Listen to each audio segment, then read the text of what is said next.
শুরু থেকে তৃণমূল কংগ্রেস বারবার মিথ্যাচার করে যাচ্ছে।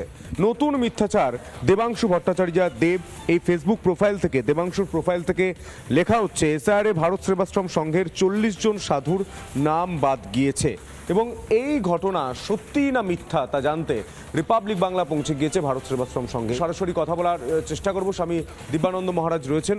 মহারাজ, তৃণমূল কংগ্রেসের পক্ষ থেকে বারবার একটি রাজনৈতিক দল অভিযোগ করছে যে আপনাদের 40 জন সাধুর নাম বাদ গিয়েছে। এই কথাটা বলা সম্পূর্ণ ভুল। আমাদের ডেকেছিলেন ইনভেস্টিগেশনে, শুনানিতে।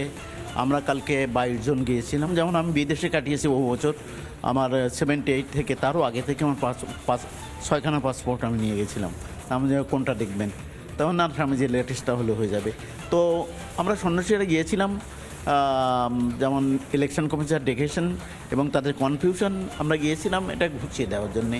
কেননা ভারতবর্ষে অনেকেই তারা সমালোচনা করছেন ইলেকশন কমিশন সুনাগরিক হিসাবে, জাতীয়তাবাদী ভারতবাসী হিসাবে যাদের ডাক পড়েছে তাদের যাওয়া অবশ্যই কর্তব্য আমি মনে করি, অবশ্যই কর্তব্য। আমি কোনো পলিটিক্যাল পার্টির নামকরণ করতে চাই না।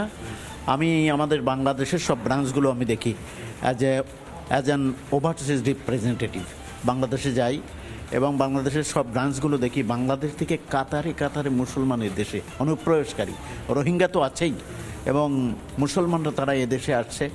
কাজেই এতে এদের ভোট ব্যাংক, কাজে এইটাতে আঘাত লাগছে, এইটাতে হমানিং হয়ে যাচ্ছে।